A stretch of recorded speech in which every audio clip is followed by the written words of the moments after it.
Yo, what's going on, Clutch Crew sports fans? It's Eric, your ranting co-host here, coming back at you with another DraftKings episode. I'm excited to bring this to you. This is going to be for Game 1 of the NBA Finals between the Warriors and Celtics. As always, I'm going to recap how my last lineup did. I'm going to highlight my merchandise real quick as always as well. Got me some Tennessee Vols gear on today. This hat Susan got me for my birthday 1 year. So, again, lucky to have her. I've mentioned her a lot, and she's a big reason why I have a lot of the merch that I do. So very grateful to her. Also, my best friend Alan, who's a Gators fan, I know he's gonna love this in particular. So, all right, you guys. So, like I said, before we get into it, I have a new intro I'm debuting. So I'm gonna roll the intro, and we'll get right into it.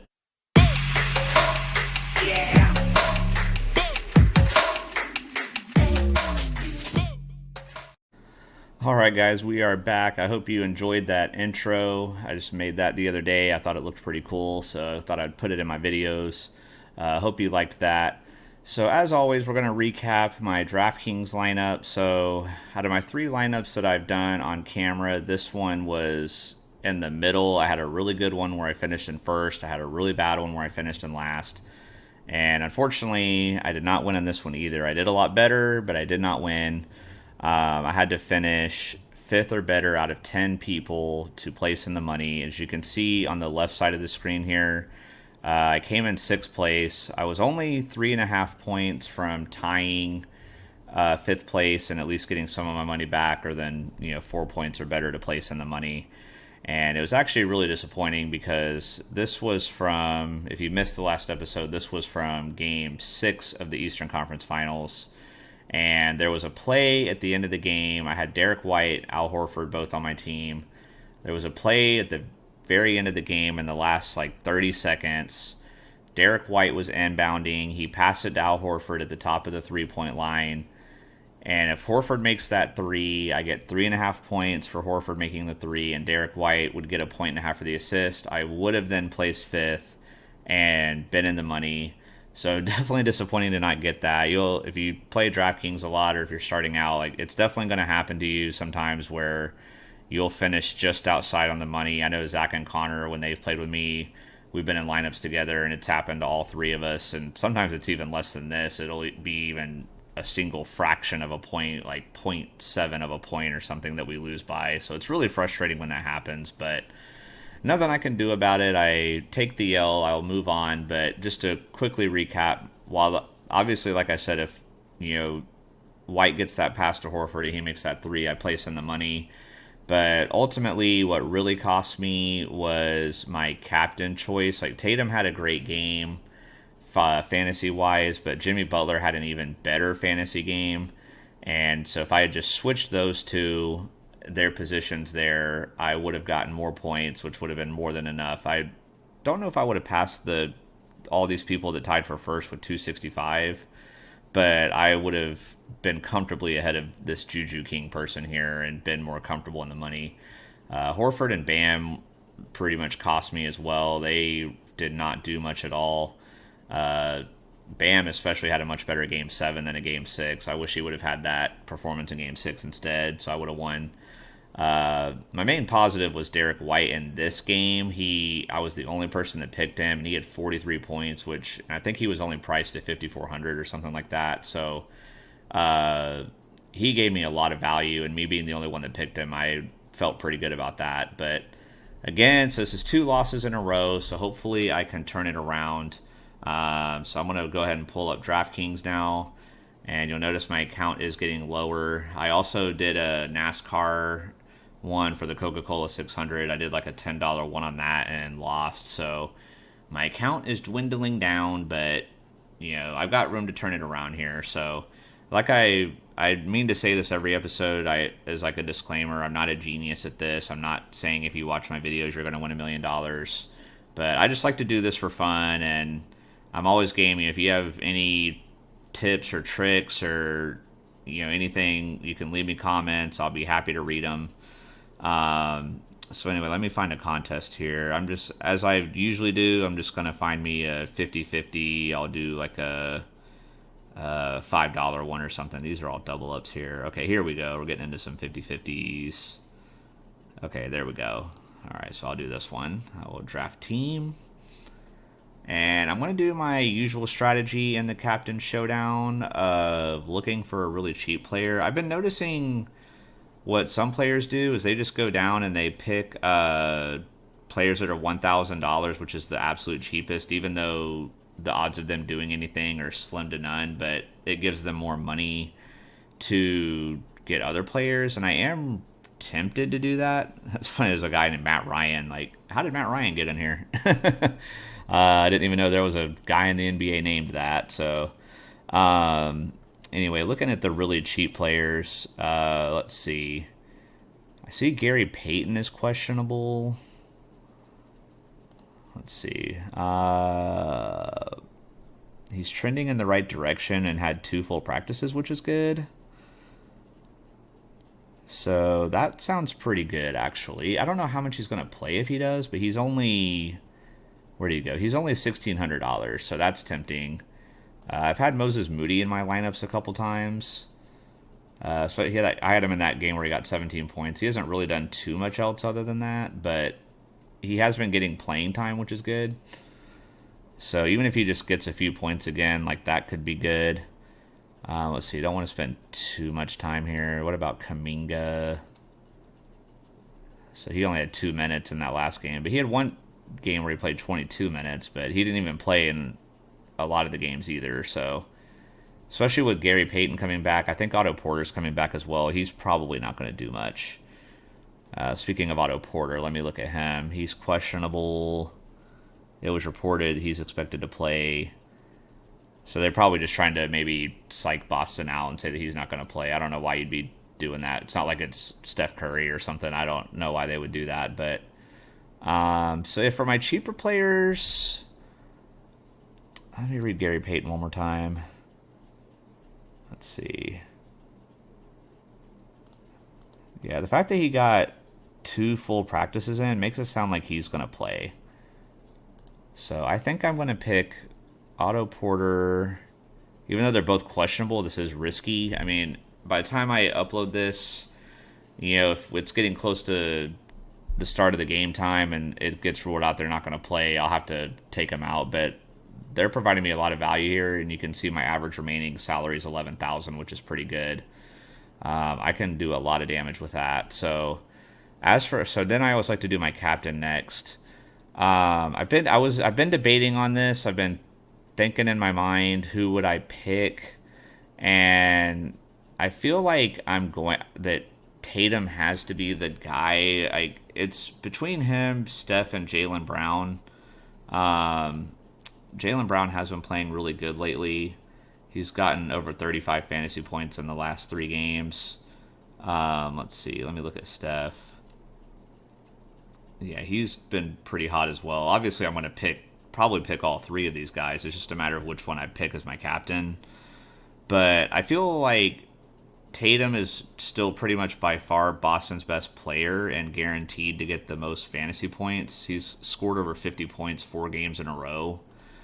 Whereas with the Warriors, Steph Curry is the most likely, but Klay Thompson could go off. Wiggins could go off. I feel like even Jordan Poole off the bench could come in and do a lot of damage. I don't know if I trust that, Curry will get more than Tatum. So let me just I'm going to go ahead and put Tatum, Curry, and Jaylen Brown in here and then see what that leaves me remaining. But I've got Tatum as captain. Oh, even I still have 9,100 left. So I can even pick Marcus Smart or Klay Thompson. I could pick either one of these guys. Let's see. He had a great game 7 fantasy-wise, 47 points. But he had couple meh games, and then he had that 64-point game. It's like Marcus Smart's kind of hard to predict. It's hard to know what you're going to get with him. Although I know some of those lower numbers he was dealing with an ankle injury, so maybe it seems like he might be over that more so now. Klay had a big game for them in their last game, and then some solid games with a meh game there. Klay Thompson's another one that's hard to predict. Al Horford struggled the last couple games. Looney's been doing pretty well fantasy wise lately, but I don't know if he's worth 7,400. I liked when I was getting him down here at this price range in the 4,000s, but now he's up in the 7K range. I don't like this matchup as much for him as against Dallas. Between Horford and Grant Williams and Robert Williams, he's going to have better defenders to deal with, and I don't think he's going to get as many rebounds as he's been getting. So I don't think I'm going to pick him. Andrew Wiggins was my X factor for the series. He is only 7,200. Let's take a look here. So other than this one bad game where I had him in my lineup there for game 4, he's had some pretty good games. And at only 7,200, even here, this 36-point game, he was 0 for 7 from 3. If he even just hits a couple of those, he gets over 40 fantasy points. So I think I might, Andrew, but man, see, the thing is, even if I put Wiggins in, this frees me up a lot of money here. So let's see. Let me then take out Otto Porter maybe, since he is questionable. And then the highest remaining player I can get is Derek White. Now, Derek White's been really good for me at points in this series, but in the Game 7 against Miami, he did not play hardly at all. And I think part of that's because now that Marcus Smart's healthier, they're not playing him as much, or they're probably not planning to. And he is a good defender to an extent, but I know Jimmy Butler was torching him in Game 7. If Golden State creates some switches to get like Wiggins or something on him, Boston may not play him that much. So I might not put him in there. I could just be overthinking all this too. Who knows? But so okay, let me put Otto Porter back in. Let me take Gary Payton out, so then I can get. Let's see. Although see, even these guys like Pritchard, he hasn't played at all.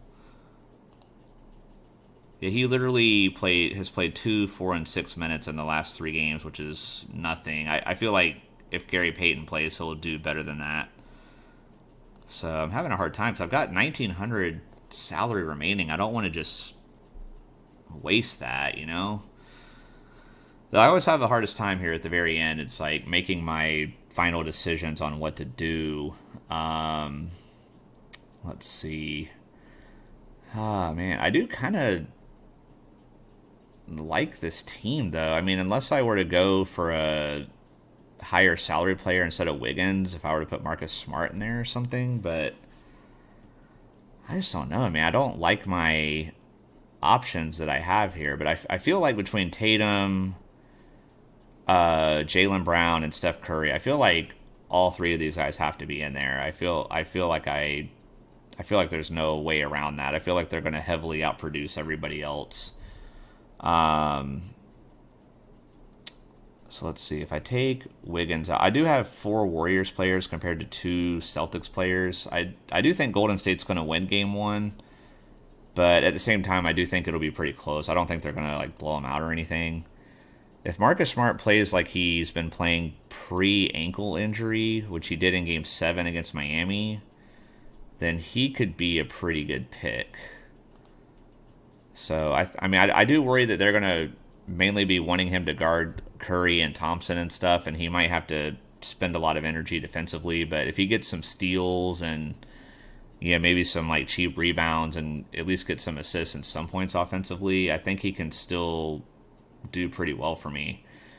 So even with 900 remaining, let me just take Peyton out again. I could do Moses Moody, who for sure is going to play instead of Peyton. Problem is that even if Peyton plays, I just don't know what his role going to be. But he was averaging 16 fantasy points per game before his injury. Let me take a look at his game log here. Like in the last game. So obviously this was the game he got hurt. But he had a 23-point game, a 30-point game. I just feel like I feel like Peyton's the better play. Because this is my lowest player anyway, so even if they don't get a lot of points, it's just not a big deal. It's weird leaving 900 on the table, but I think I might do that. So comment down below if you think I'm crazy to do this, but I don't know. I feel like there's not really anything else I can do differently here. So I'd love to get your thoughts on this. You know, like I said, I am on a 2-game losing streak, but I don't know. I'm actually feeling pretty good about this. So, but again, last time I felt really good, I got last, but I don't know. But anyway, guys, so that's going to be my team right there. We've dropped a lot of episodes here lately. We just recently had our podcast previewing the NBA Finals. You can get Zach and mine's thoughts on who's going to win. And while Connor wasn't in the episode, we got his thoughts as well. And then the day before that, Connor dropped a hockey episode previewing the conference finals for hockey. So definitely be sure to check that out. There was even a special appearance at the end of that episode, so you're going to want to check that out. So, and we've got plans to dish out some more content for you guys in the future. So stay tuned. And like I said, we've been very grateful for our increased viewership, our increased likes, and that we've been getting. And definitely leave some comments. We'd love to interact, and you can follow us on Twitter. Our podcast Twitter is at Clutch Crew Sport. My individual Twitter is at Ranting Co-host. So definitely follow us, chat with us. We'd love to interact with you. So, all right, guys. Hope you enjoyed the episode. And with that being said, peace.